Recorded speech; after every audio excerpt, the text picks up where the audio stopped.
Hola, j'espère que vous allez bien. Moi je suis très contente aujourd'hui de vous retrouver pour une nouvelle vidéo. Et aujourd'hui on se retrouve pour Les Fit Girls racontent n'importe quoi partie 2. Si vous ne l'aviez pas vu, je vous remets juste ici la première vidéo que j'avais faite où en fait je vous partageais des bêtises qui étaient souvent dites et répétées sur les réseaux sociaux, notamment par les Fit Girls. Donc j'avais déjà commencé à casser quelques mythes et malheureusement, il y en a beaucoup qui circulent, donc j'ai encore des choses à dire. Je l'avais déjà dit lors de la première partie, mais cette vidéo n'est clairement pas faite pour lyncher les gens qui disent ça. Une nouvelle fois, il y a des filles ou des personnes sur les réseaux sociaux qui continuent de dire ce genre de choses parce que ça marche, ça fait vendre, elles y croient, bref. En fait, moi c'est juste pour vous dire la vérité sur certains mythes qu'on entend souvent et auxquels vous croyez peut-être puisqu'ils sont tellement fréquents. Et du coup, avant de commencer, je voulais rappeler que je suis kiné et coach sportive, je suis formée en nutrition sportive et en sciences de l'entraînement. C'est donc également pour ça que je me permets de traiter ces sujets. Donc si tu as envie de plus de conseils ou d'autres contenus sport et nutrition, je t'invite à t'abonner juste ici à la chaîne YouTube, également à me rejoindre sur Instagram ici EminLP Coaching. Et c'est parti, on attaque. Et la première chose que je me suis notée, c'est quelque chose qu'on voit très souvent après les fêtes de fin d'année, donc pendant le mois de janvier, c'est la fameuse détox après les fêtes. Déjà, première chose, non, tu n'as pas nécessairement besoin de faire une détox après les fêtes, tu n'as pas nécessairement besoin de faire un régime après les fêtes. Si tu as pris 1 ou 2 kilos pendant les fêtes, ce n'est pas grave, tant que tu as passé du bon temps, déjà. Ensuite, la détox après les fêtes, mais en fait la détox tout court, puisque c'est valable pour bien d'autres genres de détox vendus. Il faut savoir qu'on a des organes faits pour détoxifier notre corps, et notamment le foie dont c'est la fonction principale. Donc votre corps est capable de se détoxifier tout seul, d'accord? Comme ça, c'est dit. Donc par exemple, après les fêtes, faites juste un truc simple, c'est que vous retournez à vos habitudes.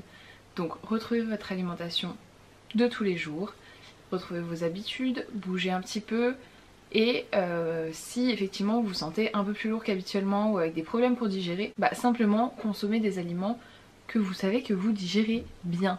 Donc des choses assez simples à digérer et aussi notamment puisqu'on sait que c'est des périodes où on en boit beaucoup, vous limitez l'alcool puisque ça pour le coup ça n'aide clairement pas.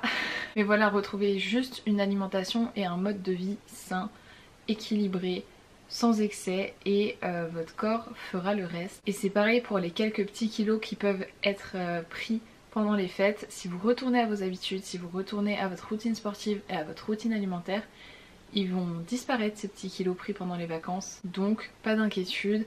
Et surtout pas de stress à vouloir trouver un protocole un peu tordu à base de jus de fruits, à base de... Ne vous cassez pas la tête avec ça. Et si réellement vous sentez que votre corps rame, a vraiment du mal à... vous avez des soucis de digestion, alors allez consulter des personnes compétentes. Ne cherchez pas quelque chose à faire sur les réseaux sociaux pour régler vos soucis digestifs parce que des vrais problèmes digestifs peuvent amener à d'autres problèmes puisque par exemple il peut y avoir une mauvaise absorption de certains nutriments, de certains minéraux. Donc si vous avez des vrais problèmes digestifs, allez consulter et prenez-en soin et n'essayez pas de régler ça avec une détox trouvée sur internet.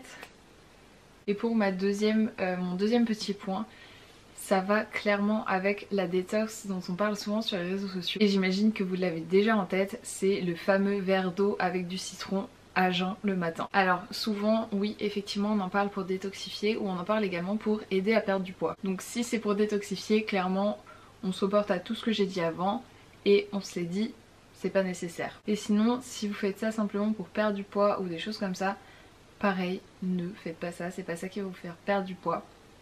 Si vous appréciez ça, allez-y. Par contre, faites attention puisque ça peut être très mauvais au niveau de vos dents de boire du jus de citron à jeun et surtout si vous ne prenez rien derrière. Donc faites attention à ça. Mais par contre, une chose qui est très importante, c'est effectivement de vous hydrater le matin après votre nuit. Puisque quand on se réveille, en fait, on est déshydraté de la nuit qu'on vient de passer, tout simplement. Donc effectivement, il est très important de boire au moins un verre d'eau quand vous vous réveillez afin de réhydrater votre corps. Donc ça, oui, le jus de citron, non, pas nécessaire. Pour le troisième point à aborder dans cette vidéo, on s'attaque à un très gros morceau.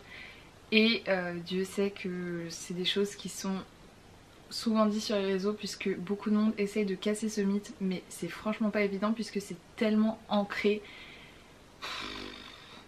Même dans ma famille, je m'efforce de le répéter, de le répéter et de le répéter, mais on ne me croit pas, tout simplement.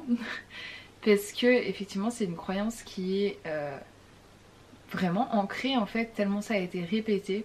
Et c'est en fait le fait que les glucides font grossir quand on les consomme le soir.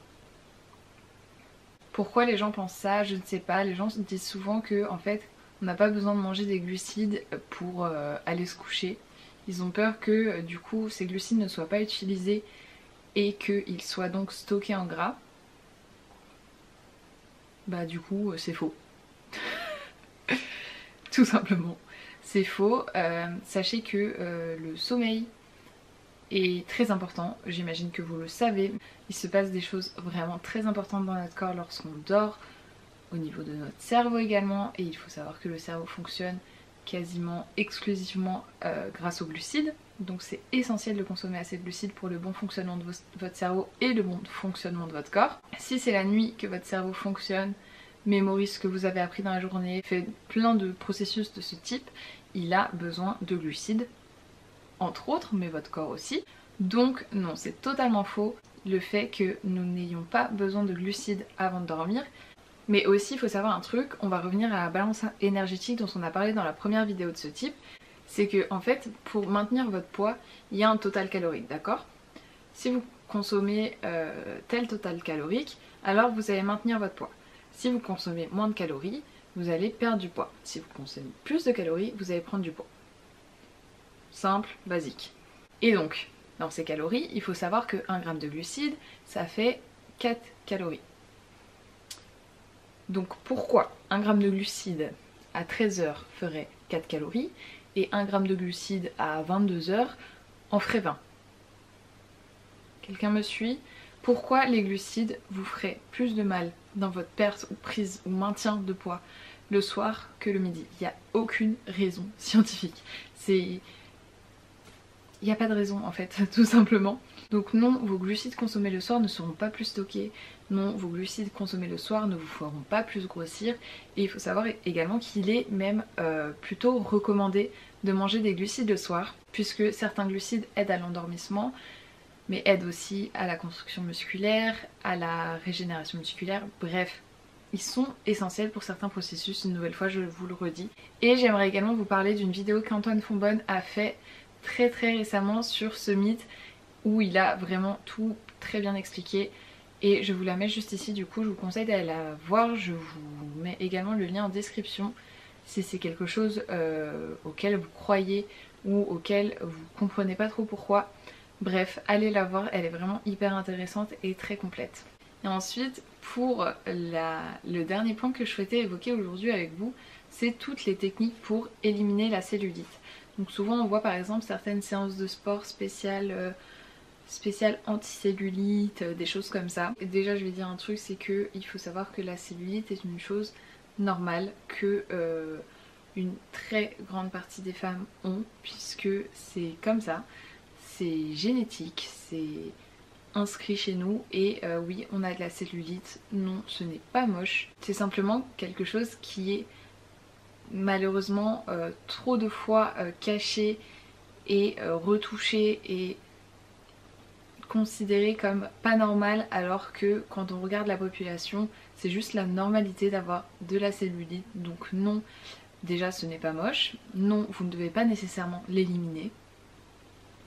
Et je suis désolée de vous annoncer que quand bien même vous ferez toutes les séances anti-cellulite possibles, tous les soins anti-cellulite possibles, avec une alimentation parfaite et des séances de sport régulières, il faut savoir que certaines personnes auront toujours de la cellulite, puisque comme je vous l'ai dit, il y a une grosse partie génétique également pour la cellulite. Donc effectivement, si vous adoptez une alimentation saine, un mode de vie sain, une bonne hydratation quotidienne, du sport, bref, que vous prenez soin de vous, il se peut que vous ayez moins de cellulite. Il y a même certaines personnes qui n'en ont quasiment plus à l'œil nu, mais il y a d'autres personnes qui restent avec leur cellulite puisque malgré très peu de gras, elles ont de la cellulite. C'est juste comme ça, c'est une qualité et un type de cellules qui font que